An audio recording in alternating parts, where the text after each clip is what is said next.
The following may contain offensive language, adult humor, and or content that some viewers may find offensive. The views and opinions expressed by any one speaker does not explicitly or necessarily reflect or represent those of Mark Radulich or W2M Network. Please listen with caution, or don't listen at all. Hooray for Hollywood, where stars are living large, in mansions with their servants and their credit cards in charge, with fame that's fleeting, but the egos never change, where everyone's a genius, except the ones who really arrange. Hooray for Hollywood, where the scandals always sell, where every whispered secret is a new tabloid's tell. Oh, how we adore the endless red carpet galore. Hooray for Hollywood, where less is always more. Yes, indeedy. Less is, in fact, always more here on the Radulich Broadcasting Network. Ladies and gentlemen, boys and girls, children of all ages, you are listening to a Radulich Broadcasting premiere podcast, Damn You Hollywood. And here's your hostess with the mostess, Robert Winfrey. Yay! Yeah, we're going with the real minimalistic approach tonight here, people. That is not just a little gimmicky line in the song. Mark and I don't have a whole lot on this one, so if we dovetail into randomness, just be prepared. If a little ways back, Robert helped me celebrate my birthday, and the only way I want to celebrate my birthday besides with my kids at a concert, and that is he sat with me and reviewed The Idol against his will. Mostly, Yeah. That it really doubled as I really wanted to talk about this show, and I like torturing Robert, and so Robert gave me the gift that keeps on giving. He tortured himself, watched The Idol, and then sat and reviewed it with me. And after having seen The Idol, we said to each other, 22-minute podcast, let's do it. Because it was a running gag at the time about, the perfect length of a podcast was 22 minutes. That's what Jesse told us, and that's what his lord and masters, the AI, told him. So that became a running gag. Who are we to argue with the AI? No, not I, said the fly. I too am part of the robot revolution. Take me away. Anyway, so we looked at each other. We right before the Idol started, like, let's see if we can get like the fastest TV party review ever. And we were close. I mean, for me and Robert, who can't get anything done in less than 5 hours. That might be the shortest TV Party Tonight episode ever. I'd have to double check some of the ones Alexis has done, but I should say the one in the absolute worst and shortest is still me and Alexis reviewing Hellstrom. Well, okay, because that's just all you can say about that is it's crap. It looks like crap. The writing's crap. The acting's crap. Everything about this is bad. Plugs. Yeah. It's not even worth yelling about. It's just acknowledge that it's bad and move on. So speaking of acknowledging that it's bad and move on, what are we talking about tonight, Robert? Yeah, tonight we're talking about Love Hurts. Love bites! Love bleeds! It's better to get down on me! A little bit of Def Leppard for you. That was what that caterwauling was, in case it was. I'm aware. Okay. You're making me wish for deafness. And leopards, Def Leppard specifically. The leopards are hit or miss. Fair enough. Behind this door that says beware of the leopards. Love Hurts. It's a 2025 American action comedy film directed by Jonathan Eusebio in his directorial debut and written by Matthew Murray, Josh Stoddard, and Luke Passmore. And you might be asking yourself, is this My Beautiful House? Is this My Beautiful Wife? You might also be asking yourself, what the fuck is Jonathan Eusebio? Well, ladies and germs, he was, in fact, the fight coordinator for The Fall Guy. He was also the stunt coordinator for Violent Night. He was also the stunt coordinator for that god-awful nail in the coffin for the Star Wars universe, Obi-Wan Kenobi. He was the... get this, Robert. He was the martial arts stunt coordinator for The Matrix Resurrections. You might have used your too soon, by the way. I heard you. The Matrix Resurrections deserves nothing but silent scorn, not even words. Oh, it gets better. He was the stunt coordinator for Birds of Prey and the Fantabulous Emancipation of One Harley Quinn. He was the fight coordinator and stunt coordinator for John Wick Chapter 3, Parabellum. Okay. The stunt coordinator for one of your second favorite movie, Deadpool 2. The stunt coordinator for Black Panther. The fight coordinator for The Fate of the Furious. God, he was the stunt coordinator, and he was like a second line director for Power Rangers, the movie that we reviewed 100 years ago. No, I know. Ow. He was the fight coordinator for John Wick Chapter 2 and the fight coordinator for Doctor Strange. So, ladies and gentlemen, this fight coordinator walks into Universal Studios and he says, I want to make a movie. They're like, no. That's not how. I know how this goes. Well, let me tell you how this goes. I was just doing a bit, but why don't you learn me one? No. I'm going to do the bit, but I'm going to do it slightly more realistically than you saying that this guy goes up to Universal. Okay. So this is clearly a guy who does a lot of work with the second production company on this, 87 North, who do a lot of action heavy, heavy stunt work, action movies. Hey, let me interrupt you just 1 second. Do you remember about a couple years ago, shortly into the video era, it was early 2022, and when I was really pushing us to go weekly, so it was always like having to find stuff to do, and what was it, like the 399, the 411, the 707? There's a few. I think it was the 399, but don't quote me on that. Something like that. And because I remember I cut this for TikTok because you and I had a good laugh about it, where the only thing the marketers could find to say about the movie was from the producers of the Bourne series. Yeah. And so this one, from the producers of Nobody, oh God, what's the other one? It was Nobody and Violent Night. That's the best they could do. Okay, so but hang on. Here's kind of what I think happened. So this guy's done a lot of work with 87 North, and they're a pretty good production company. If you like the stunt work stuff, I think they're partially responsible for that. Studio is also like responsible for Bullet Train and again, a lot of anything that has like a real punchy fight sequence that you've seen over the last little bit. It's kind of associated with them. 87 North puts out good product. Generally, yes. So this is a guy who's been with 87 North for a while. Just so people know who 87 North did.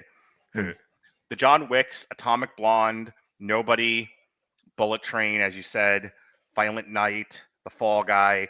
I mean, again, almost I'm the one movie, because I can't speak to it one way or the other, is Kate. But I mean, this is kind of, they get on base, if not hit a home run with almost every single movie they've put out.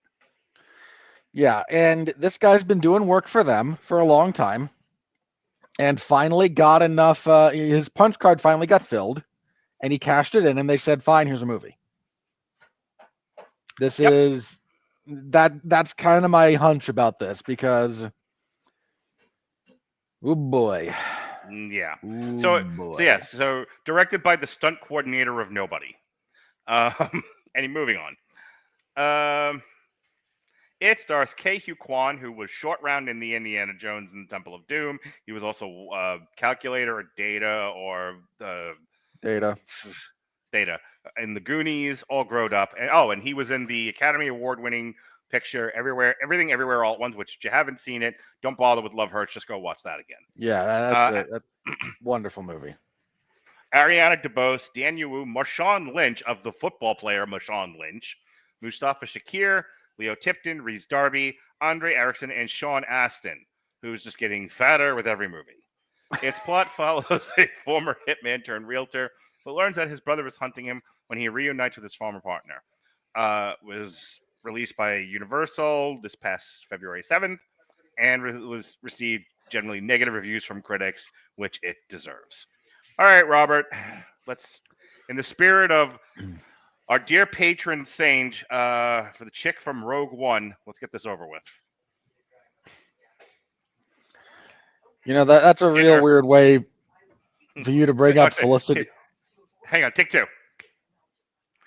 All right, like our dear patron saint Jen Urso would say, let's get this over with, shall we? I say, like, you did nothing but praise Felicity Jones for, The Brutalist, and then now you're like, oh boy, I can barely remember her name, and she was in that Star Wars movie, and What has she done for me lately? You'd clearly much rather think of her as a borderline paraplegic giving an awkward hand job in a bed. You know me way too well. I know. Okay. As a minor aside, he agreed with me, so I don't need comments from the peanut gallery. Your brother's like, be nice to him. No. That was accurate. Yeah, more or less. So, yeah, this whole thing takes place on Valentine's Day because that was the holiday that they hit when they threw a dart at a board. That's all I got for this as far as the theming goes. So we follow Ke Huy Quan, Marvin Gable. He is a realtor in Wisconsin somewhere because they all have Wisconsin plates. And we see him go about some of his day, but things are wrong. You see all of his posters, because realtors have their faces plastered across bus stops and on stand-up signs and all that. They're being defaced. He's getting all kinds of things drawn on him. He's losing teeth. There's various mustache configurations, including the Adolf. And he initially blames a rival realtor who I wanted to punch in the face because I know that guy. Like, not the actor or anything, but I know that guy. And that type of person. Yeah, that's a punchable human being. But then he is confronted by the Raven. And I am so tempted to just go into The Raven by Edgar Allan Poe, but I will not because that just would drag this out. For your sake, I'm also trying to resist the urge to make Big Mike jokes from The Deuce. So, yeah, the voodoo guy from the second season of Luke Cage that nobody watched but you and me. Anyway, he shows up. Sorry, couldn't help myself. He shows up. There's a bit of a fight at the office. The comedy here is like Marv trying to not let his associates and coworkers know that bad things are happening. But the person who's been out like sending Valentine's notes and defacing his likeness is an old acquaintance of his from his days as a criminal enforcer for his brother. This is Rose. And like many women, she's like, no, I'm bored with what I was doing. Now I wish to blow everything up. So I did that one just for your benefit, Mark. You're welcome. Made me feel warm and fuzzy. What ultimately has gone on here is she was framed for stealing money from a bunch of Russians from Marv's brother, who runs a local crime ring. But his brother was also stealing from the Russians. So she's stealing from his excess skimming. And this is a problem because nobody should steal from me. So he sent Marv to go kill her, and Marv said, fine, I'll do it, but after this, I'm out. This is my last job. And his brother said, fine, you're just a monster anyway. You can't be anything but a monster. You'll be back. You'll be back. And then he didn't kill Rose and said, go, be free. I wish not to harm you. So she went away and she became a bartender and was just like, man, this is boring. I'm tired of hiding. I want my old life back. And I just... So now she's blowing up everything around everyone else in pursuit of narcissism. But Marv is just so in love with her, he can't see what a bad idea all of this is. This whole movie is just the perfect encapsulation of bad romance. And it's not self-aware enough to realize it. I was going to say not bad romance. Bad is implied. The better, more accurate way of framing this, and that at least gives this movie a touch of relevance, is it's a great example of modern romance. Fair enough. So we also get to meet Marshawn Lynch and the white guy that he pals around with. They are King and Oates. And there are they're slightly bumbling enforcers who talk too much because when you see behind there's enough 87 North movies out there that you can see the formula they're working with. Yeah, everyone stole from Tarantino, and they stole specifically from Pulp Fiction. Well, sort of. I'll get to that in a sec. I'm not saying that's a wrong comparison, but 87 North at this point is too self-referential, rather than like Fair. being kind of slaves to exterior inspirations. So again, we get a couple of more action scenes. Rose confronts Marv and says, "Look, I've kidnapped the accountant for your brother. It's this awkward New Zealander who I yanked his teeth out and I cut a finger off. And aren't I just quirky and adorable? And no, you're not, lady. Ain't I cute? No, you psycho. No, not at all. You are not attractive enough to be this crazy. Like that ratio is all off." But she basically says, "Okay, I helped you guys steal $4 million. You framed me for stealing 2 and tried to get me killed. And this other idiot took my spot in the organization. Now I want the $2 million I didn't have. And I'd like to, again, have sort of my life back, even though it seems your life kind of was not good." And Marv's just like, "Boy, I like the person I became when I got away from all the violence and the manipulation and the toxicity. I was just a realtor and I won an award and I had a good friend and like my life was going okay. And then you wander back into it and you just drop a nuclear device over all this great stuff that I've built. I had an apartment. I was getting back on my feet. And then you just drive back up in the car that I bought you the first time." Sorry, I am projecting way too much onto that, aren't I? Okay. What are you, me? Little bit. Little bit of performance art there. Damn it, why are we role reversing again? I don't know. And we get some more fight sequences, and this all culminates in a big fight at the headquarters for Marv's brother Alvin, who goes by Knuckles. He does kill poor Sean Astin at one point with a boba straw through the eye. Can't tell you how much I just rolled my eyes at that one. So, I don't want to get into it now, and I don't want to interrupt you because I'm not somebody else.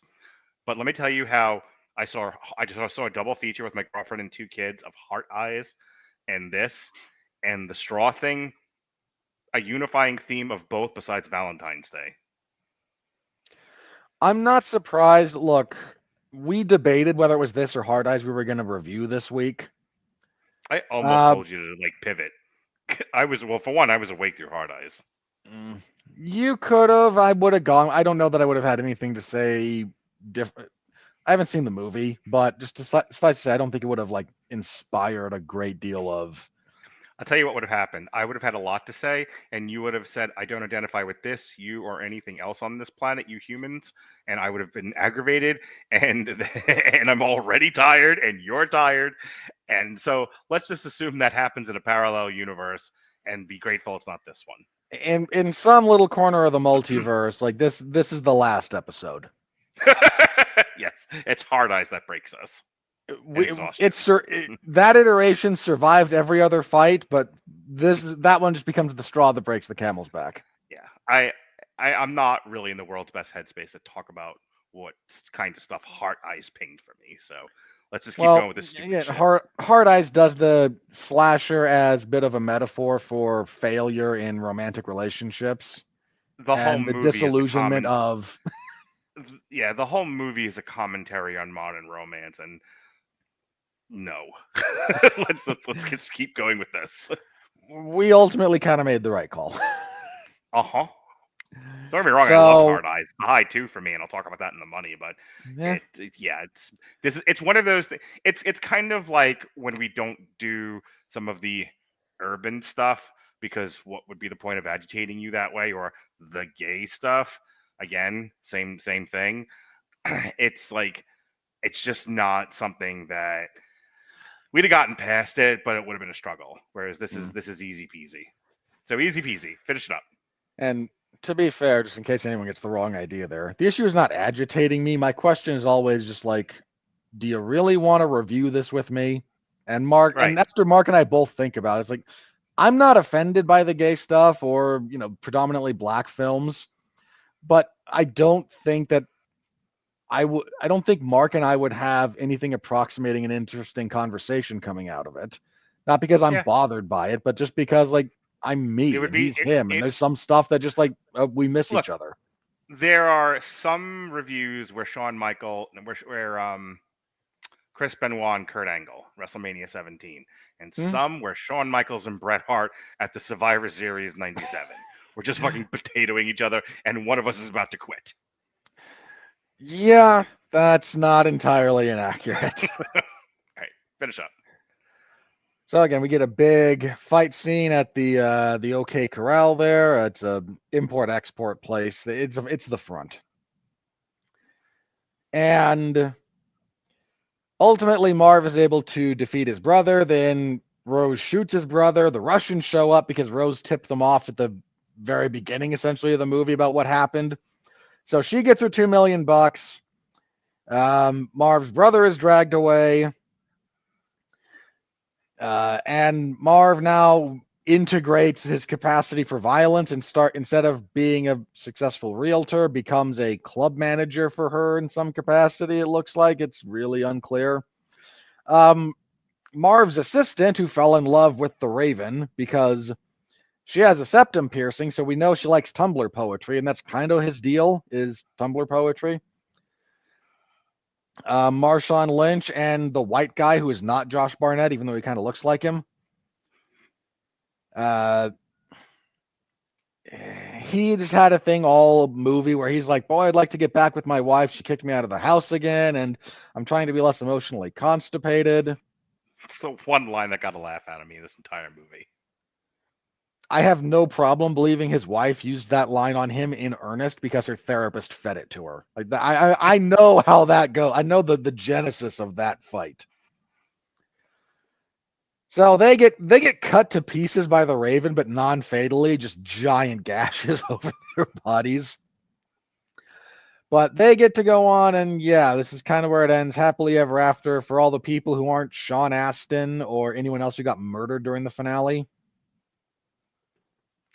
So the best thing about this movie is the fight scenes. And look, if you went to this movie and you just wanted to watch a kung fu movie and you don't care about performance, plot, cinematography, setting, it's fine. These were the action sequences, the martial arts in the movie. Clearly, it's this guy's bread and butter. We just read you off his IMDb. He's really good at it. And these 87 North productions, like the best thing about a lot of these movies is the fight scenes. Having seen Bob Odenkirk's Nobody, the difference with that one versus this one is that one seemed gritty, and we never reviewed it, but it was one of those ones where I just went to the movies and saw it and came back and was like, oh, this is like better than I expected it to be. That one had a grit to it. That one had something to say. Yes, the fighting in it was cool to watch, but it also it's kind of what I was talking about, Jason, when we were discussing Any Given Sunday on Thursday, where the sound editing makes the action seem more visceral. That was Nobody, and Love Hurts feels like a Wayans parody of Nobody. The action in this movie is just like a step or probably two steps too stylized. Is kind of the problem. Again, if you liked stylized martial arts, it's actually a lot of fun to watch. But everything else about this movie feels like a parody of Nobody. It's so the idea that like an ex-CIA guy will be drawn out of retirement because his family was attacked, and he's an older middle-aged person, and he's going to fight his way through a small mob. Okay, it's not particularly believable, but at least you can be brought into the fantasy and live in that world for a little bit and suspend disbelief. This was so over the top stupid to the point where, like I said, it feels like it's more making fun of Nobody than anything else, that I don't believe anything that's happening. I don't believe people act this way. I'm not enveloped by the fantasy of this world. I was bored most of the time that I was awake through it. The performances are par to subpar. The ones that are par because those actors just happen to be good. There's a couple of things about I don't know who to yell about for this because my hunch is this movie was failed by the editing. Is kind of my hunch on this. Okay. Look, the director I don't think maybe has the strongest directorial vision for this, so I'll leave that there. But there's enough competence going on there to make me go, how did we arrive at a place where there's like visual inconsistencies between shots, where there's weird decisions to let us hear people's internal monologue? That was an odd choice. Yeah. Boy, we need ADR here for the idiots watching. Like, no, you really don't.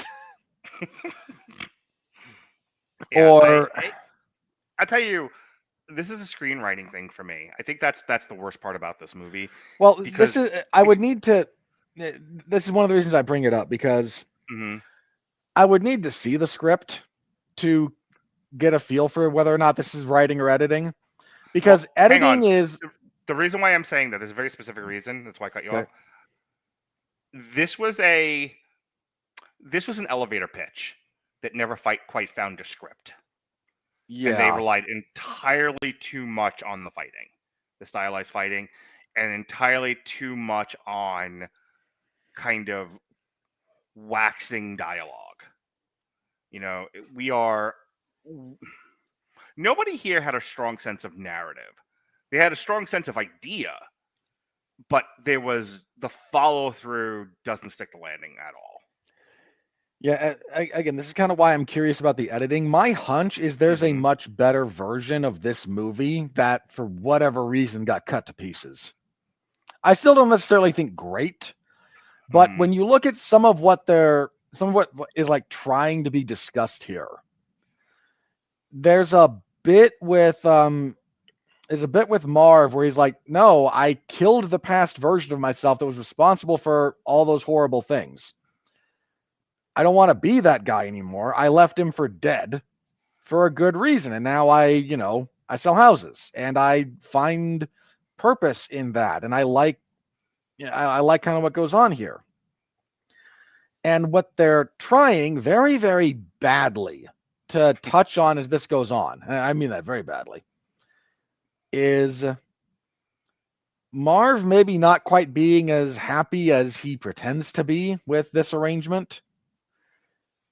And which again, this is badly expressed. Very bad. It doesn't become a thing until the very end when he jumps in a car from the guy who got shot in the head and drives off to try and save Rose.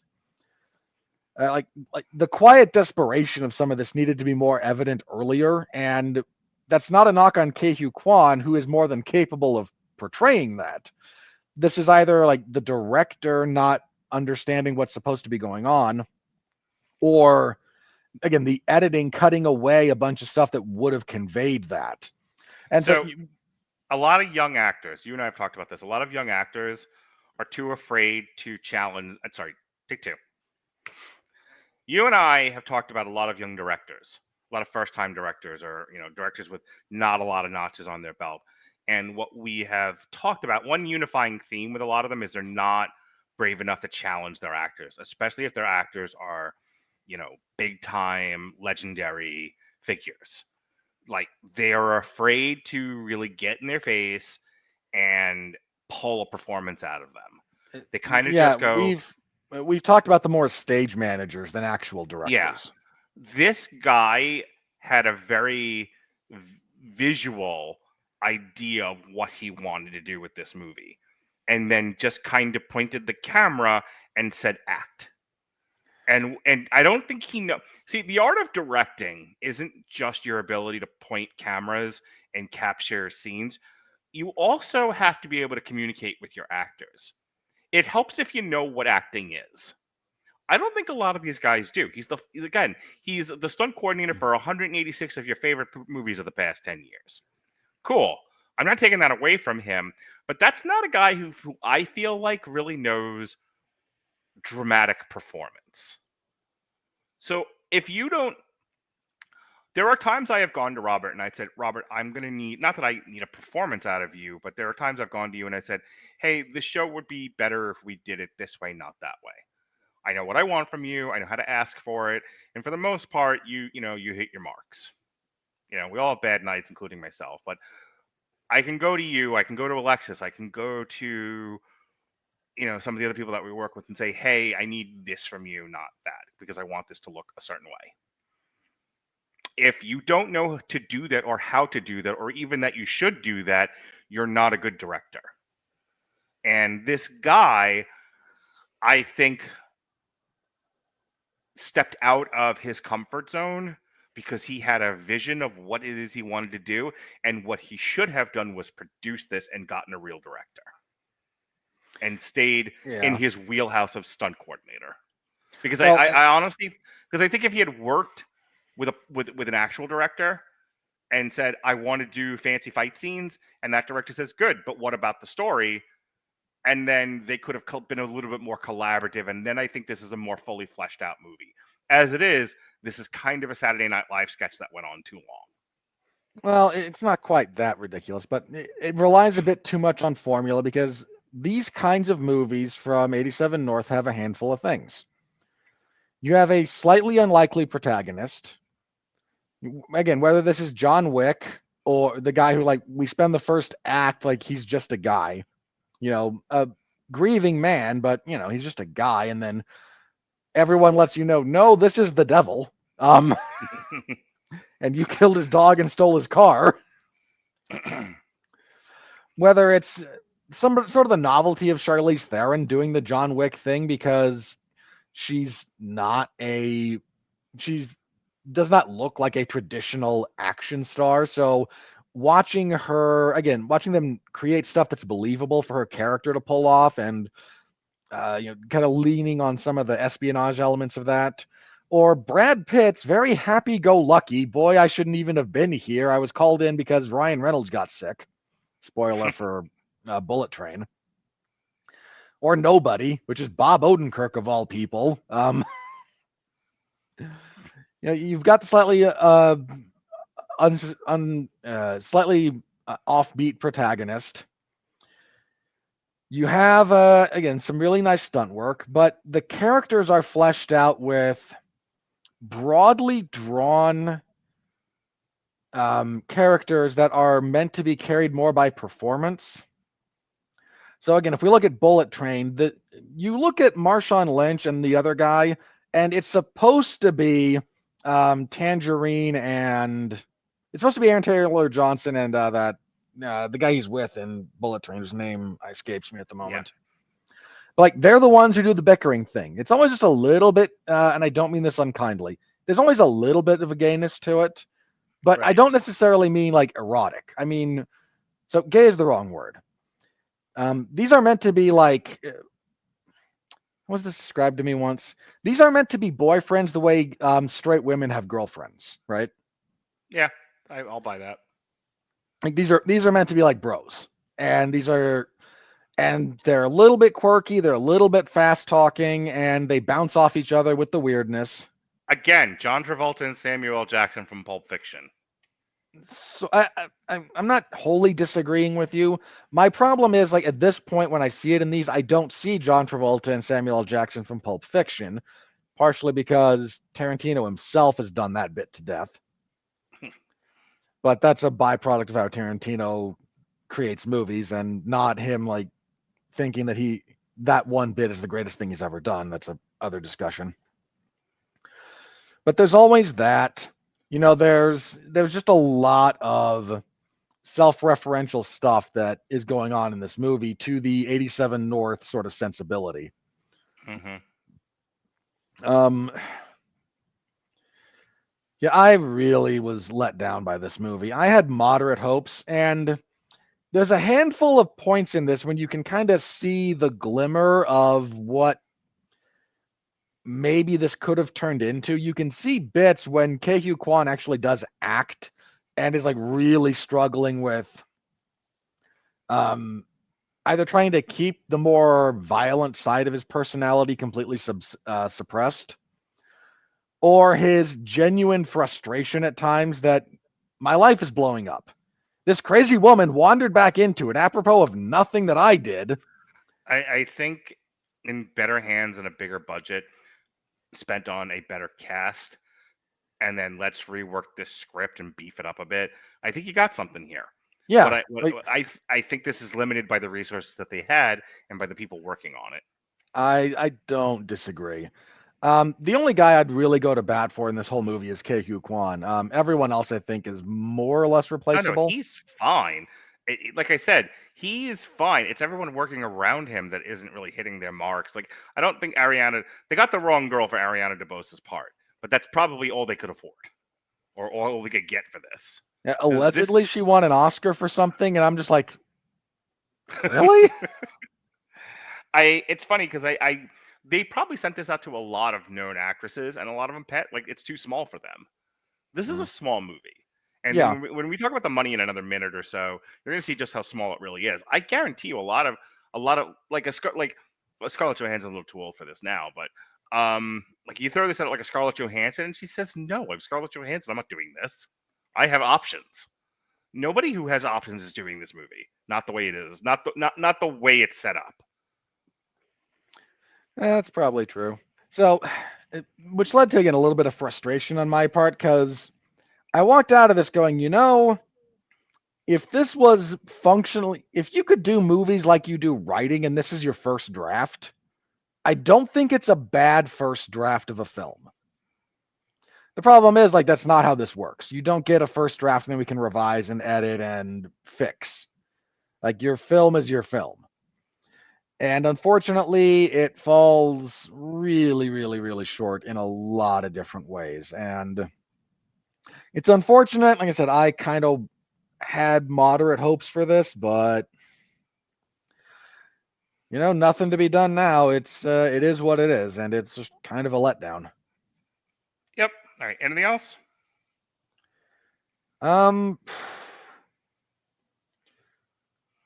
I was half gonna make fun of Marshawn Lynch. I'm going to give him credit. He's not a real actor. He did fine. Yeah, but that's why I'm not. Like, he doesn't. Here's the thing. Like, his line readings aren't great, but I've seen athletes try to act a lot worse than he does here. Yeah. Like, he's not. Right. He's for the athlete doing the actor bit. He's actually not half bad. What's the actor's name that was actually in Bullet Train? Like Brian Tyree Henry or something like that? Yeah, because he's also in Eternals, and yeah, that's what they wanted. And again, he's like, I'm Brian Henry Tyree. I don't have to do this. And so they're looking around like, who's another kind of, query, fat, black, gay, nerdy guy that we can get to do action. And like, they're all, everyone's either too old or turning it down or busy. And then, they're like, well, who's left? And Marshawn Lynch takes the role. Because what the I fuck feel else like is Marshawn Lynch was. I feel like Marshawn Lynch was standing next to a guy getting pitched this, and his buddy said, "No, I've got a scheduling issue, but Marshawn here is actually not the worst at this, so at least screen test him." Yeah. And he did, and they kind of wound up going, you know what? He's got a little bit of name value, and we can't really find anyone who's knocking this out of the park. We may as well lean into the gimmick. All right. With that said, speaking of leaning into gimmicks, here comes the money. Let's try that one more time. Let me hit the right button first. We're in the money. We're in the money.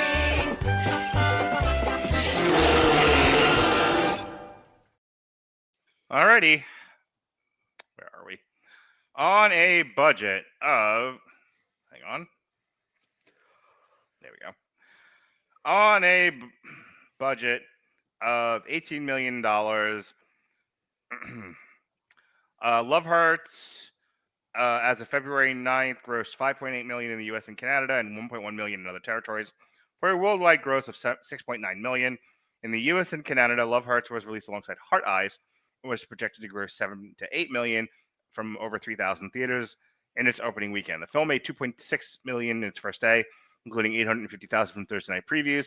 It went on to debut to $5.8 million, finishing third behind holdover Dogman and Hard Eyes. Yeah, I swing and a miss. Man, okay, I mean, last week I think Alexis and I both kind of went, Dogman might hold because... You were not wrong. Dogman Dogman was the #1 movie of the weekend. It retained its spot second week in a row. 61% drop, though, is non-trivial for Dogman. Hard Eyes debuted at #2. Let me go ahead and say the following. I'm going to stop sharing for just a moment. I really liked Hard Eyes. Saw it with the kids and the girlfriend thought it was trash. When I asked her, why did you think it was trash? She goes, because a good horror movie is Heretic. And I went, fair. However, what I liked about Hard Eyes... She said a good horror movie is Heretic? Yes. You should break up with this woman. No, be nice. She's watching. On Instagram, as a matter of fact. The platform is irrelevant. And I'm just saying people watch on Instagram because I have to actually check and I can't see those numbers in the little counter that we have. Anyway, leave her alone. Stop. Don't be a bully. Be a star. But my point with even bringing that up was this was not that kind of movie. It was kind of more of in the Scream genre. But the thing that I liked about Hard Eyes was I could care less about like the kills. Though there was one or two fairly gruesome kills in this that were kind of creative. Dude, hey, the killer got some good use out of a 4-way tire iron that doesn't always see a lot of play. So, thumbs up for the creativity there. There was some fun photography with how, with those kills. But I liked what the movie had to say about modern romance, not the uber cynical thing we were talking about 45 minutes ago, but 35 minutes ago, but more just, how young men and women behave with each other, what their expectations are. I liked that the movie felt like it had something to say. It had a perspective about modern romance. That's what kept me invested in the movie, because watching people get murdered is not really my thing. I watch them because my kids like horror movies, you like horror movies, girlfriend likes horror movies. So I go and I watch horror movies. It would not have been my first choice. I didn't want to go see it. But I was pleasantly surprised because, again, as I've said to you before, kind of like with Halloween Kills, any movie that actually has a perspective will instantly hook me. Whether or not I agree with the perspective is immaterial. I like that it has one. And Hard Eyes doesn't stick the landing. I gave it a high 2 because I was really into what the movie had to say when it was saying something. But it's not perfect, and the only reason why I didn't get higher than a high 2, because I really came out like beaming and glowing when I was done with the movie, was it does not stick the landing. It's terrible. This is one of those where we're building, and then we get to the third act, and the third act completely fucking unravels. And I'm like, this is gay with an A. How could you mess this up this badly? So, when not really worth going to the movies for. Not with Captain America coming out this weekend. Woo! Can I tell you, Marvel is trying to bribe people to go see that opening weekend. They are running so many things across all the other platforms they have where go see Captain America Brave New World opening day and we will give you so many things in these video games you play, or we'll do stuff like that. Please. What did we say? It has to crack $1 billion just to break even. Yeah, this is between this and Snow White. Disney in the first quarter is going to lose so much money. Investor confidence is going to go through the fucking basement. And I also the more we fucking warned them. You and I, we warned you, Disney. We warned you last year. Cut your losses with the stupid movie. Cut your losses with Snow White. Rachel Ziegler at this point is more toxic than the atomic bomb. Just cut them. She could in fact be recast as the Toxic Avenger, and no one would know the difference. Not even a little. There was no fixing these. And especially after you've done it the 4th time. If I'm a studio executive and you come to me and you're like, 4th time's a charm, pal. Nope, fuck it. Call in Zaslav and his machete. We got to cut this. We're done here. You know what? If I were to make a slasher movie, I would make it about Hollywood executives. The movie Monster is a rough equivalent of Zaslav, and all the victims are producers and occasionally directors who are just over budget, stressed, don't know what they're doing. I mean, it is just beyond irresponsible to spend Yeah. $375 million that you'll cop to. It's probably 4, because they always underreport budgets by around 15 to 20 million. Well, not Right. always, but usually for something this size. It is irresponsible to spend $400 million on a movie because you shot it 4 times. And if Kevin Feige or somebody was here right now, like, but Flapton, as you call him, he's going to lead the Avengers, and this is what No brings one cares about adamantium. Captain Falcon over there. Nobody. Well, also nobody cares about adamantium, not anyone that matters. And it's like, Hey, okay, can I just tell you, the line, guys, adamantium, it's more indestructible than vibranium. More indestructible? yeah, it's the level of writing we're dealing with. You dumbass. I want to punch whoever wrote that, like in the back of the head. Yeah, next week when we talk about that, we're going to have ourselves a time. All right, as I choke to death on snot. So, Love, Hard Eyes debuted at number 2. Like I said, when it hits Netflix, it's a Sony release. When it gets on Netflix, give it a watch. You'll have yourself a good time. Love Hurts debuted at number 3. I'm not going to play the bomb thing, but yeah, this thing is, if it makes over 18 million, I'll be shocked. Well, here's the other thing about Love Hurts is, like, you can't call a movie a bomb when they only spend like 15 to 20 million on it. That's a small budget movie these days, and that's kind of crazy to think about, but yeah, that's where we are. And there's Mufasa, Companion with its almost 70% drop. Yeah, nobody gave a shit after that first week. Mufasa dropped from 3 to 4. That makes me sick, because Companion was really good. One of Them Days dropped from 4 to 6. We don't talk about documentaries, but I'm really sad. Is this why you decided you had to sing Led Zeppelin earlier, or is this just a happy coincidence? Happy coincidence. Though I was thinking earlier, it's like just like kind of lamenting my life, because like had I not be so busy trying to do stuff for this podcast and everything else I do in my life, I would have made time to go see Becoming Led Zeppelin, which debuted at number 7. Flight Risk fell from 5 to 8. There's a really funny pitch meeting on that if people are interested. Sonic fell from 6 to 9. Moana 2 fell from 7 to 10. There's a re-release of Parasite out in theaters that debuted at number 16. Something called Bring Them Down from Mubi, which brought us The Substance, debuted at number 20. Dark Nuns debuted at 33. Parthenope 38. Armand 39. A Woman is a Woman, especially now, 46. When I'm Ready 48. Speaking of women, I Love You Forever. Not 51. speaking of women. Sorry. God, what a bitter I need to podcast tone it this down now. I'm Yeah, going off really. Jesus fucking Christ. And that was okay, the last weekend joke. that was. Last joke. I'm done with those now. All right. I just want a quick check in on where we are with 2024, because Mufasa keeps making money because God hates us. So it might get past Dune Part 2. At this point, I don't think it's catching Wicked. okay, so it's at number 7 right now. So it's surpassed Godzilla, Kung Fu Panda, and Venom. Sonic is nestling in at number 11. That's also Come on, Sonic. You have to beat Venom. That's really all I want out of this. $6 million and it'll do it. All right, so that's 2024. I just wanted to check in with that real quick. Where we are with 2025. The number 1 movie in the world is Dogman with 66 million.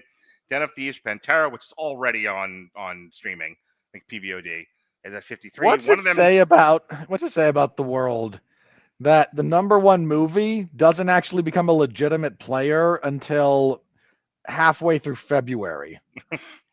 One of Them Days, which I'm at some point going to do as part of a triple feature once it's streaming. That surprises me not at all. Yeah, I gotta. Nobody hates check cashing places more than you, apart from Gavin Newsom. I'm gonna do that one with Mick. I decided to bring her in and all the bullshit you don't want to do. So there we go. That's at 39 million. Flight Risk is at 34. The Wizard of Emerald City is at 33. Wolfman, 32. Speaking of bombs, Companion is at 26. Interstellar is at 15, which is the re-release. Hitman 2. Is at 9, and then Mobile Suit Gundam, the beginning, is at number 10, and that's where we are in the world right now. So, this week is Captain America. We have beat this fucking subject to death. Okay, it's gonna win the weekend, Yeah. but again, for everyone out there, they've spent about $400 million making this thing just on production because they've done it. I guarantee you this thing pulls in no more than it doesn't exceed 300 million. That's how bad this thing's gonna do. You are wow, you're slightly more pessimistic than I am. Dude, I don't think there's any interest in Marvel outside of maybe what they're doing with Doomsday. And Doomsday kind of lives or dies with how well the Fantastic Four does. I'm not saying you're wrong on that. I'm saying, look, my prediction for this, for what it's worth, giant loser when the money's all added up. Because again, 400 million production, another 100+ million in advertising. So this is a movie that needs to do $1 billion to break even. Right. I don't think this does more than my prediction is more like 5 to 6 is my kind of hunch about it. I hope for whatever it's worth. Hang on. For whatever it's what's it competing against? Okay, First nothing. of all. But let's talk about the audience for a second. So the core audience that has pushed Mufasa to $700 million. Yeah, but okay. You're talking about family. You're talking about families with children. Families with children are going to go see a kind of wonky-ish political thriller with a red monster. Mark, Marvel movies are for children. We've been over this. Yes. Why are we doing role reversal today? Now you're gonna make me say fun. something. Because once or twice I want to be on top, damn it.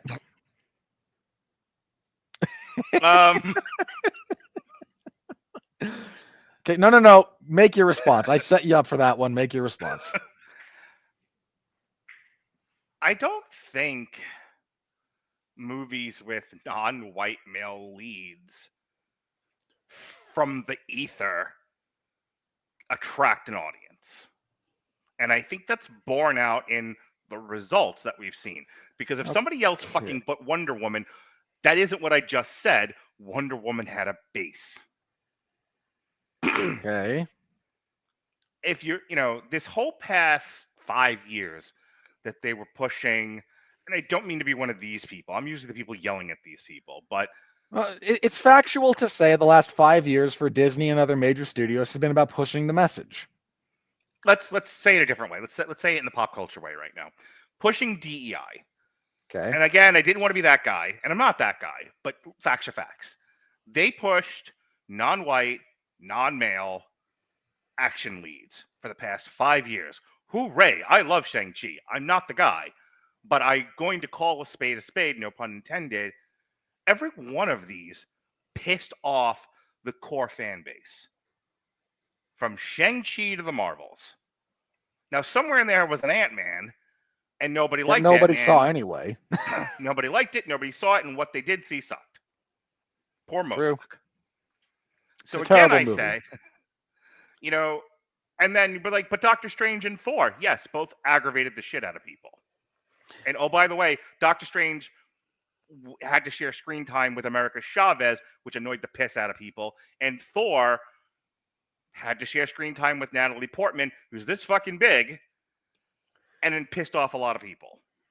So again, hang on. You and I have done this before, so let's just let me sort of restate our position for those of you who may not have heard our reviews of Doctor Strange in the Multiverse of Madness or Thor: Love and Thunder. They made money, both of them. The problem is, and people picked up on this if they saw the movie a second time, because for most people it takes a second viewing to pick up on this stuff. Multiverse of Madness had an undercurrent of being very, very, very pissed off at the fans. I mean, hugely. And second time around, it's very obvious. Mm-hmm. And Love and Thunder, 1, sucked. Just as a movie is bad. And 2, again, leans into a lot of these really, really stupid things that despite some of the financial success, if you looked at the result, if you looked at what people came away from it with, none of it was good. Nobody came out of Multiverse of Madness being excited for the MCU. Nobody came out of Thor: Love and Thunder going, I can't wait to see the Guardians again, or what's Thor going to do? Chris Hemsworth is going to have an aneurysm if he has to work for one more mad scientist whose only direction to him is strip. You realize that Marvel has had one competent success in 5 years. It was Guardians of the Galaxy 3, Alexis's #1 movie of that year. And people are like, but Deadpool, Ryan Reynolds, Fox, it doesn't count. Sorry. Yeah, they don't really get to count Deadpool as like a big Marvel success because what do they have to do with it? Oh, hey, remember Loki? No one does. Well, this thing from Loki's in it. No one cares. Here, let's just go through this really quick. Okay, just so people understand. My whole argument is Captain America, Brave New World not attracting an audience because, again, kids don't go to the movies by themselves. Their parents bring them. Their parents don't like it. Period. So here we go, right? We've got no bananas. We've got in phase 4, we had Black Widow, which sucked. But pandemic screwed that up. Okay. Shang-Chi annoyed people. Eternals annoyed people. Oh, yeah. Spider-Man No Way Home doesn't count. That's a whole separate, and it was awesome. People loved it, and it made $1 zillion.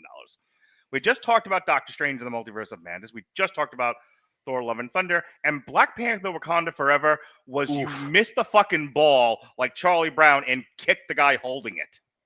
Yeah, that was what a misfire that was. So that had so much potential, and it was like it was like the producers. You couldn't have done anything. You couldn't have tried to do anything as wrong as they did. Yeah, so speaking of your female action lead is the size of my pinky finger, Shuri. Yeah. Taken out by a strong wind. You have Ant-Man and the Wasp, which we talked about. Okay, the one success that no one has any real complaints about, Guardians of the Galaxy Volume 3. Hoop-de-doo. The Marvels was such a bomb. How much did it bomb? It forced Marvel into self-correction. You realize that half of the reason why they took 2024 off was because of the Marvels. Yeah. Which, in case anyone's wondering, 3 female leads, one of them's a Pakistani. Okay? Deadpool and Wolverine doesn't count, and that brings us to this year. I don't want to be that guy. I really don't. But I'm sorry, Black Captain America is not Black Captain America maybe might have attracted a crowd had the show been any good. But when it's like, I kind of like the show because I kind of like shows about race, just like I like the Watchmen show, which was much more competently written, but I digress. And then you have this piling on top of it, the stuff matters. And again, you draw a crowd over time with several successes. They've had the time, they just have had one miss after another. One movie's not going to save you, despite what Variety keeps telling you. They had a hit. Crap. Marvel is back. Please stop. Marvel's so back they canceled everything in 2024. Variety. So my point is, why 200 million? Because that's about what these things make when you have some idle curiosity and nothing else to compare it to, nothing else to compete with it. That's where 200 to 300 million gets you. Okay. Well, let me make something of the case to the opposite end, if you don't mind. Sure. I will give you the last word, and then we're moving on. I don't think I can make my case any more than I've already made it. No. For the record, there's a lot. I am not here saying you're wrong or that you are misguided. Let me tell you why I think still big financial loss. But if this, let me put it this way. If this thing only makes $350 million, that's a bigger bomb than the Marvels. And that was a catastrophic bomb. We're talking Indiana Jones levels here. Yeah, that's what this would be. This would be like Dial of Destiny. This would be worse than that. Like this is that if your prediction is correct, and the evil part of me goes, boy, I hope Mark's even over projecting. I really want this to just go up in flames because it would amuse me. Your line about Are you telling me that Rachel Ziegler is prettier than Gal Gadot? No, I have eyes. That's kind of where that's kind of where I'm at. I can't look at the world we live in to see the reactions of things and not remember these things when a movie like Captain America: Brave New World comes out. I'm sorry, like I'm not throwing the big R out there, but I live in this world. I talk to people. For the record, blaming You've convinced me that nothing short of Chris Evans and Robert Downey Jr. right now is going to generate any interest in anything. so, which is kind of the point. Like, it doesn't really matter who they tried to have take over this role for Chris Evans. It wasn't really going to work. But now they at least get to pretend that, no, this movie failed because of racism, not because of our horrible mismanagement. But anyway, here's my argument for why I think this will do better than Mark is projecting. And I may be wrong, but here's kind of where my head is. One is a lack of competition. There is nothing else that is even remotely in this space of family-friendly, adjacent, big-budget action movie. There's nothing else in the theater right now. There's not a whole lot coming out behind it that fills that niche. So if that's what you want, this is what you got. 2, taking 2024 off did actually help Marvel. Not this movie, right? This movie they just shot again and spent another $100 million on because horribleness, but there is a little bit of appetite for this. It's not what it used to be, but a little bit of a cooling off period did help. If you look at like the because while the buzz to this is, don't get me wrong, not exactly positive. Wasn't Anthony Mackie just out there saying, I don't believe Captain America represents America, and then somebody hit him, and he was like, and I mean, America's great. Please put the gun down. I know what he was trying to say, and he was just saying it very, very badly, so I'm not going to kill him over that one. Look, it's bad. It was bad PR. Not going to defend it in that respect. He went to Italy to say America sucks. What is he, the Dixie Chicks? Look, I have a pretty decent gift for discerning what people are actually saying because I'm used to listening to moderately concussed fighters slur their way through post-fight interviews. So I have to kind of like figure out, okay, what do you actually mean? Well, I can give him the benefit of the doubt too, but still. Okay. It's still bad. Don't get me wrong. Like PR-wise, nightmare. I watched a lot of guys drop passes last night and fumble balls. That's what that was. In fairness, I don't disagree with you. Yes. But there is something of an appetite for a Marvel movie because we've gone a whole year without. So there is a little bit of an appetite there. You also have there's a degree to which the broad general audience doesn't care about some of the bad PR. And given the goldfish memory of people going, Mufasa's great,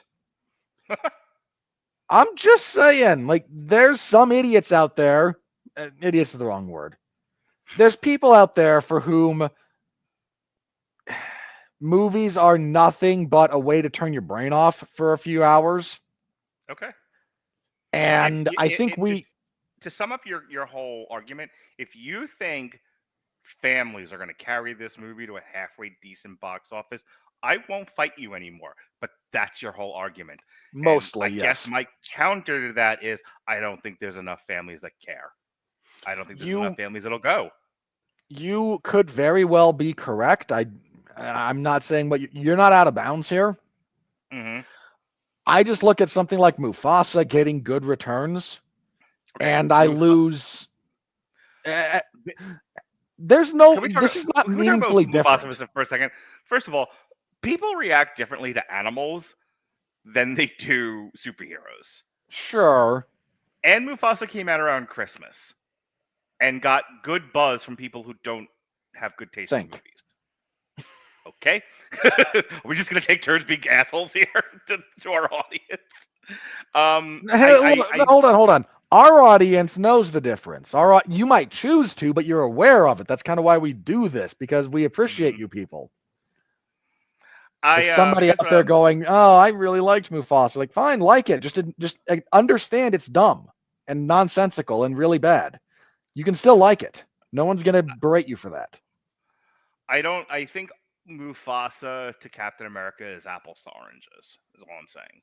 Okay, I I'm a don't little think bit it's a less one-to-one convinced of comparison. that, but Okay. I don't feel like belaboring the point, and I still think it's going to lose money because Well, that. It's not making a fucking. It's not making $1 billion. That would be insanity. hang on, just as a minor. What if it does? You and I need to have to find some way to eat crow about this that is appropriate to the amount of scorn we have heaped on that possibility. I don't know what it'll be, but we need to figure something out that is our penance for being so wrong about that movie.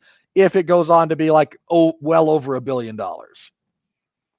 First of all, Robert, if it goes well over $1 billion, I'll fucking quit doing this podcast. There's no reason to continue this anymore. If we're that wrong, we have no value. We have no cachet at all. We don't know what we're talking about. We're two bozos who don't deserve a fucking YouTube channel. And considering they'll give anybody a YouTube channel, it takes nothing. That's how drastic that would be. Fair. All right. We All will right, we will stop doing this show if Captain America: Brave New World hits $1 billion. Watch fucking record time. Put our money where our mouth is, right? We gotta own that. I will come on in the Falcon outfit. Like, pretty So wings. you'll come on in blackface and get us banned. Yes, I'm going out with a bang, baby. Speaking of going out with a bang, okay. So back to the fuck were we talking about? Oh, I already did the worldwide stuff. So yeah, that next week's okay. So hang on. So point being, Captain America: Brave New World wins the weekend next week. Yes. With a paltry, what do you figure? 30 million opening, give or take. 2 shillings and a halfpenny. I only accept the nickels if it has. I will only accept the nickel if it has a B on the reverse side. All right. Yeah. So it's competing against nothing. Everything else is either small or a streaming movie. The following week is The Monkey, Unbreakable Boy. Nothing. Look, we're gonna do The Monkey all because wrong, it looks fun. If you like that kind of thing, and I do. And we're not even doing it that weekend. Yeah, like there's nothing. Yeah. All right. So it has another week to kind of make more money if it's going to make any money at all. The last week of the month, you have Last Breath, which is Woody Harrelson, and it's the movie with the divers. Then you have Again, it's kind of nothing. My Dead Friend Zoe, which is an independent movie, and yeah. All right, so so basically it's got its weekend plus 2 extra weekends to try to make all the money it's going to make. Good luck to it. Well, okay, hang on. So what is the next big movie that we think is gonna? I was just getting there. Mickey 17 from Warner Brothers, which is Bong Joon-ho, and it stars Robert Pattinson, and this is getting a fair amount of marketing. It's gotten a few trailers out there, and I think but Bong Joon-ho's stuff is a little bit difficult to get into. It is definitely a different crowd, short of my children, than what Captain America will draw, if any. Yeah. So, all right, if you don't like Mickey 17, that's the week of the 7th. The week of the 14th is Novocaine. Nope. Again, this is my other reason I might go like 500 to 600 million for Brave New World. Like, it's got like 6 weeks where it's the only movie of its kind. Of its kind, yes. It does have a little bit of competition with The Day the Earth Blew Up, a Looney Tunes movie, which I haven't seen a trailer for this yet. I saw they've done a little bit. They haven't done like a proper trailer for it. There's been some stuff released online, but nothing serious. Yeah. So. Yeah, I haven't seen shit. Just a poster at the theater I go to. And then Snow White comes out the 21st, which, boy, you want to talk about a fucking bomb. Oh, we will when we get to that. But again, like if you want to be moderately optimistic about Captain Falcon and the Brave New World or whatever, the fact that it is unopposed for as long as it is. April 4th, a Minecraft movie is the next big competitor for Captain America: Brave New World. Oh God, I want to kill Jack Black. Oh, I want to die. I just want to die. The 4 horsemen of I would really like to skip that movie are Gal Gadot, The Rock, Kevin Hart, and Jack Black. And then the Thunderbolts is May 2nd. The Thunderbolts actually looks kind of fun. I'm You and I. I'm not going to go into it now. I lose more and more interest in that movie the more they reveal in the trailers. Oh, I'm going in the opposite direction. The more I've seen of a it, lot of people are, but my other big gripe with that is the more I've thought about it, the more I'm annoyed they're dropping Sentry in this. And yeah, that bothers me just because of I don't think they're going to handle it right. There's no way. No. The comic books barely handled it right. You The know, comic given the books amount of got power they closer gave at the least. character. Well, the comic books also got a little closer because, like, one of the reasons I looked at the guy who comes out and says, "Yeah, I'm Bob," and went, "Oh, you must be Bob, agent of Hydra," because that guy is not what Bob Reynolds is supposed to look like at all. You know how we talk about like the intelligence of your movie can only go as far as the intelligence of your writers? Yeah. Same thing, but your understanding of mental illness. The Sentry is a schizophrenic with Superman powers, which is a dangerous, fucking scary thing. It's a horror monster. Yeah. And the comics kind of did that okay. They did some really interesting stuff with Sentry and sort of treating him like this really tense ticking time bomb. That's not what they're doing with Thunderbolts. No, look, Sentry at different points, again, different arcs treat him better than others. His introduction, I actually think, works pretty well. There's a handful of sequences when they're able to, do something kind of interesting. Like at one point, he's trying to chase down Iron Man, and Iron Man's armor is like, "Yeah, no weaknesses in that thing. You're screwed, buddy." So Tony overwhelms his anxiety with a boatload of alerts about natural disasters he has to try and stop, and like induces a panic attack to get away from the guy. All right. With that said, let's get into our final segment of the evening, the critical review.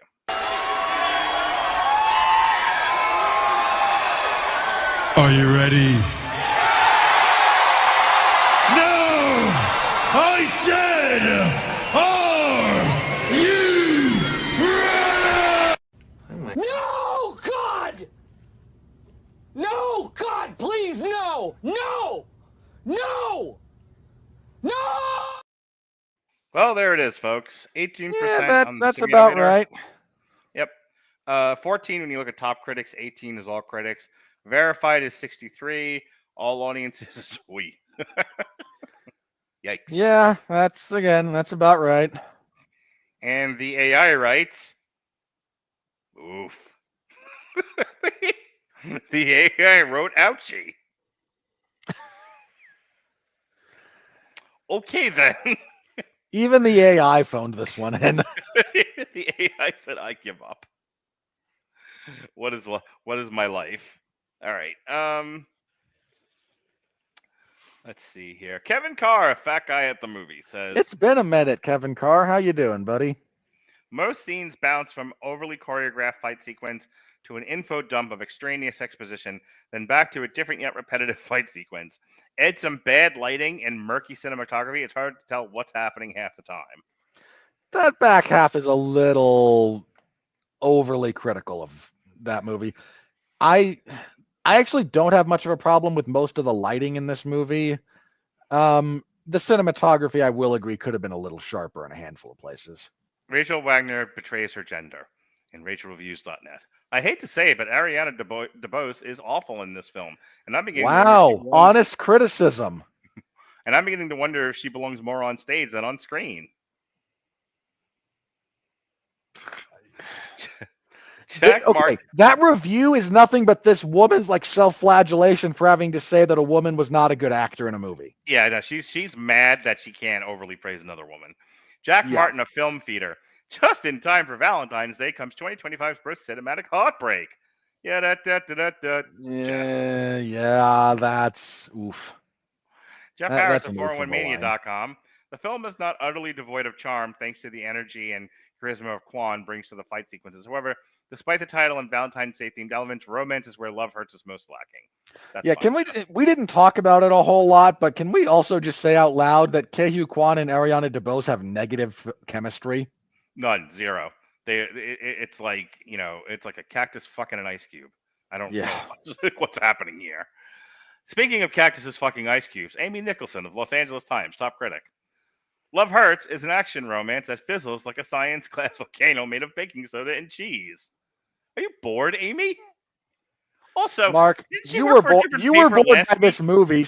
So Amy Nicholson is roaming to whatever paper she wants to work for this week. baking soda and cheese, I guess. Yeah. All right. Ooh, Rendy Jones of Rendy Reviews. Ke Huy Quan deserves a better star vehicle than this. That I would Deserve- absolutely agree with. Deserve ain't got nothing to do with it. I- I don't disagree with that either, but I'm just saying, if we're going to enter deserve into the discussion, yes, he does deserve better. All right. William Bibiani, best friend of our show, of the Rap Top Critic. If this is just one bullet point in your Valentine's Day to-do list, please stop, William. You're hurting yourself. An excuse to hold hands or neck in a darkened theater, or maybe as a litmus test for your date's artistic taste. It's a harmless, mostly generic action rom-com. Okay. Everyone. Mind if I make a slightly bad faith assumption about why he was positive on this one? Sure. He really liked the chemistry between Marshawn Lynch and the white guy. You know he's asexual, right? I don't care. Just I didn't throwing say that it out like there. I didn't say it like he's writing slash fiction. I'm like, ask him what's the most interesting part of this. Like, hey, their chemistry. I will let you know when I hear the podcast. All right.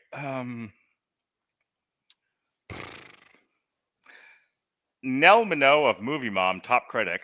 Quan and DeBose have endlessly appealing screen presences. No. No. DeBose, not at all. Just And the not fight at scenes all. are superbly choreographed. But the Yeah. brutality of the fight scenes is so intense and disturbing that it will outweigh the lighter moments of many viewers. Ma'am, take This a is an Xanax. anemic amount of violence in this movie. People are getting cut to pieces with knives the size of chainsaws and not bleeding anywhere. Get the fuck out of here. Speaking of get the fuck out of here, Travis Hobson of Punch Drunk Critics. It's a simple plot for a lean 83-minute movie, but even with such a short runtime, Love Hurts finds many ways to screw up an easy thing. Not wrong. That is not the worst thing I've heard that man say. Not even close. All right. Well, folks, that is our abbreviated review of Love Hurts.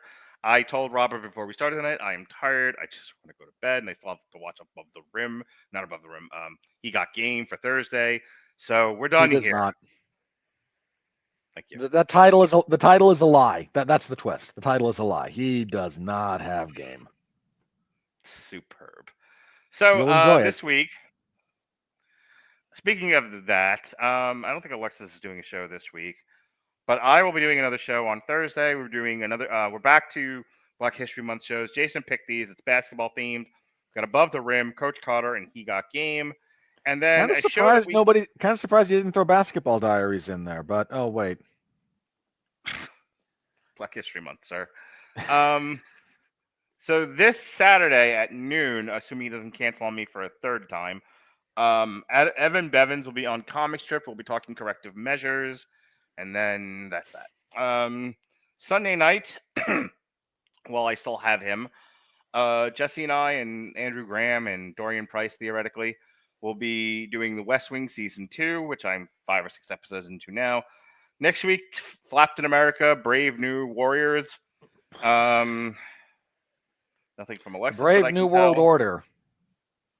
New World Order. We are taking over. And then a week from Thursday, we are looking at the movies from John Singleton that you don't like. Poetic Justice, Higher Learning, and Baby Boy, which until now I have avoided like the plague, but I'm going to watch it for the show because I love the people. Because Mark, you are a river to your people. That's right. Speaking of river to people, Robert, what are you doing this week, next week, and all the weeks beyond? Well, UFC 312 was on Saturday, and that was one of the weaker pay-per-view cards they've ever put out on paper. And in practice, it wasn't very good. If I didn't get reimbursed for pay-per-view purchases, I'd be pissed at spending $80 on that.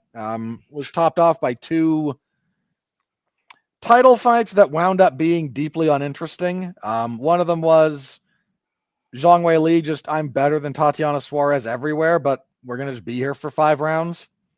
And the other was a Sean Strickland title fight. Shrug. So I reviewed that on the 411 Ground and Pound MMA podcast. My full written report is in the MMA Zone of 411mania.com. On the podcast, I also preview the upcoming series of warehouse fights from the UFC. I talk about Dominic Cruz retiring. Apparently TKO looking to lobby President Trump to find a way to repeal the Ali Act so they can get into boxing and be unfair, monopolistic. I don't that won't end badly at all. I don't sympathize with the communist sentiment to kill the rich capitalist pigs very often, but I'm getting there. Some days, man. Some days. I understand. Comrade Winfrey. Oh no, not even close, but I at least understand some days. I also talk about a couple of fights got moved around. What was the other thing? I can't remember now. It doesn't matter. It's on the podcast. Go listen to it if you're so inclined. I totally didn't record that at 3 a.m. After having been awake since 6. Not a thing I did. I'm a well-adjusted human. Anyway. How many people did you enjoy in your house being up that late and being, and talking? One of my brothers, who is as insomniac as I am, kind of it. Yeah, okay. Normally I don't record it that late. Sunday this whole weekend was just a thing. But Friday I'll be covering WWE SmackDown. Last SmackDown was disappointing in so many ways. Because Solo Sikoa came back and is going to feud with Cody Rhodes again. Is my excited face. And Jey Uso won the fucking Royal Rumble. I actually don't. Yeah, he did. I don't care that. I don't care that much about that. Like, I know why people are kind of less than. I know why people are less than thrilled, but. Okay, look, very briefly, let me go into this, and I can be brief about it. So here's the thing about Jey winning and why a segment of people are not happy. He beat a bunch of guys who have ready-made, obvious stories to win the Royal Rumble. Right? You've got John Cena in his last dance going to WrestleMania. You've got Roman and a potential trilogy with Cody, or just Roman being awesome. You've got Seth Rollins, and he's got history with Cody and Gunther. You had CM Punk being like, I really want to main event WrestleMania.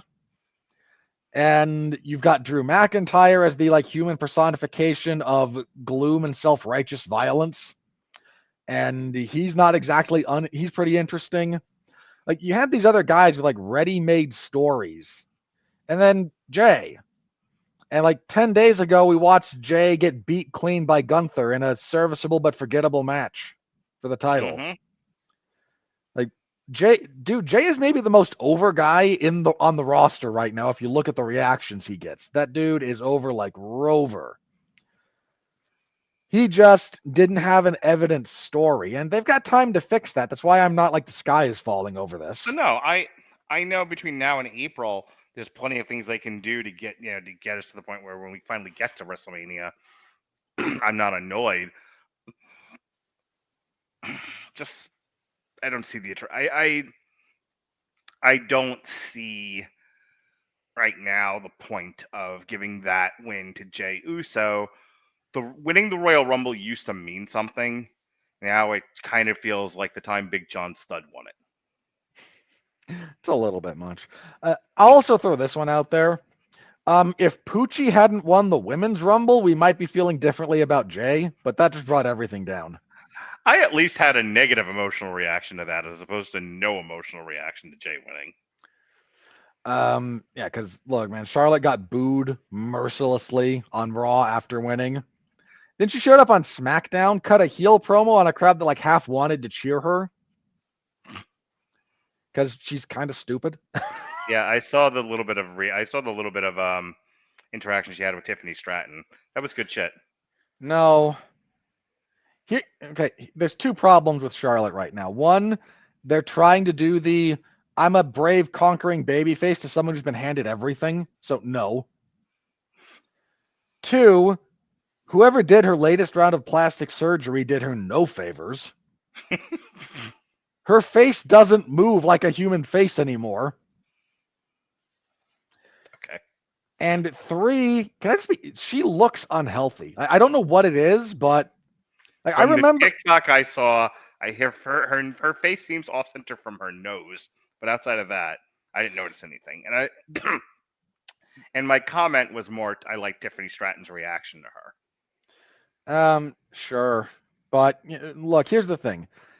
Charlotte's not going to wrestle Rhea because they're 1-1, and at this point, Rhea is so over that she can't justify beating her again. So instead, she's going to go with the tried and true Flair, not just Flair, like the pro wrestling trope of, oh, my replacement is here. I must keep them down as long as possible. So she's going to beat Tiffany Stratton. Maybe something strange will happen, and she'll actually put Tiffany Stratton over, and Tiffany Stratton gets the rub from Charlotte. I mean, stranger things have happened. Mark, you've said a lot of dumb things. But Triple H is running the show now, and Triple H doesn't hate wrestlers.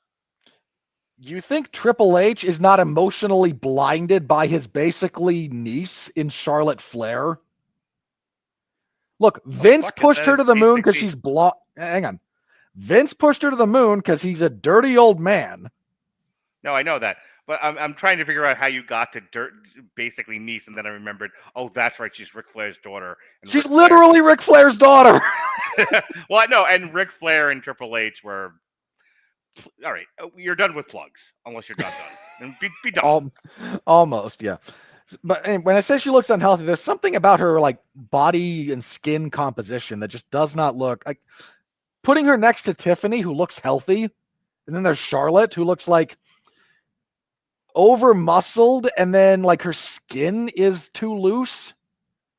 Like something is wrong there with that woman, and I don't know what it is, and it's starting to disturb me a little bit. Anyway.